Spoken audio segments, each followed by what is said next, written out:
Hello out there. So, it's been a little while. I've been occupied with various endeavors and problems, including a sick horse and my entry to a poetry competition, which I'll mention again if I win. And in the meantime, I've written another poem for all of you, which is going to be something else out of my fascination with the sea, which is perhaps peculiar to the terminally landlocked. It's also a foretaste of Halloween, since it's a bit spooky.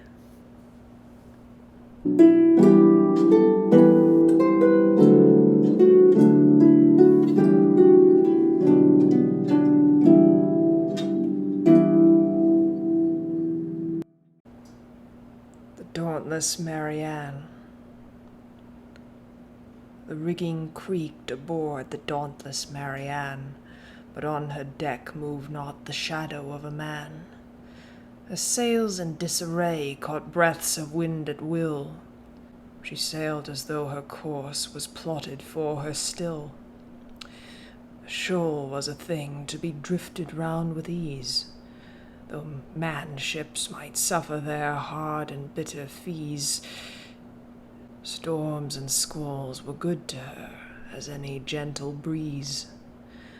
Her bow was always found going head-on to the swell, and in the isles they would hear the ringing of her bell, ringing 8 bells always for the dead and for the damned, as the storms of September swept over sea and land. They said she'd set out on one summer morning clear from the mouth of New York harbor some forgotten year, with her crew and her captain and those whom he held dear. In cargo heavy laden with cloth and iron ore, she'd sailed in splendid hopes for some far distant shore. But Abaco was last to see her, with her crew at least. Those wary men who found her drifting knew that some uncanny fate had landed there to feast. No soul was there aboard her, not the greatest nor the least, yet scant sign was there of how her company decreased. All aboard was set at rights, her tables set, her cables coiled, her hatches battened well, and all her cargo fastened down, untroubled by the swell. Yet the seas did not provoke the ringing of her bell, the ringing all unceasing of her bell. It rang for 8 strokes always, then paused a moment ere it sang, and to them who heard it the sound had a poisoned fang. The lifeboats were aboard her, all but one in line, and of the captain's family there was found no sign. There was no sign to see there, no sign of them at all, save for Paternoster scrawled on the cabin wall. The ink was red and flaking, and spots of blood were seen, though no bloody point was there, nor blade sharp and keen. Those who found her cut her loose and made their parting clean.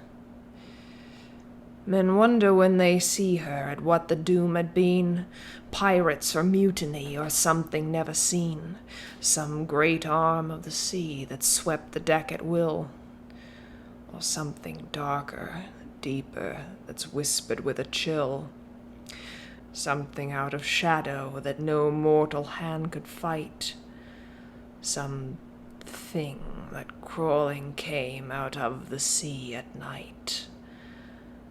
Some dread that came in darkness, that none might see the light. Dauntless Marianne still sailed on waters near and far, through years and through seasons and the breaking of the spar, searching, ever searching for her absent company, but ne'er to find any sign of them upon the sea. Never shall she find her men upon the sea.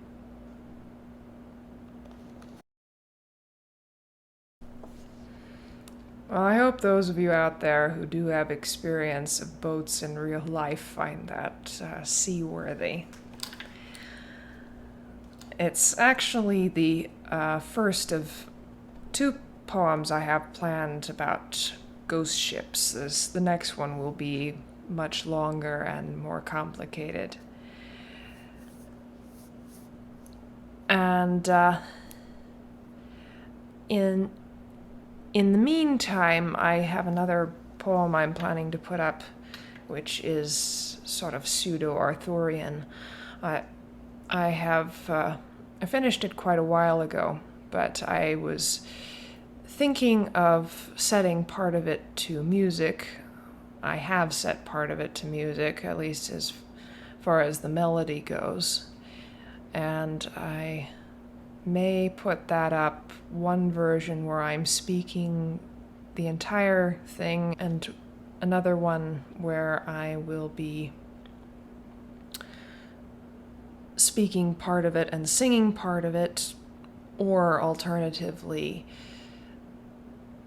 I may put up one where I'm speaking the whole thing and then another video that's just the sung part of it. I haven't quite figured out how to rig up a microphone nicely to show off my musical instrument to best advantage, but I will give that a try.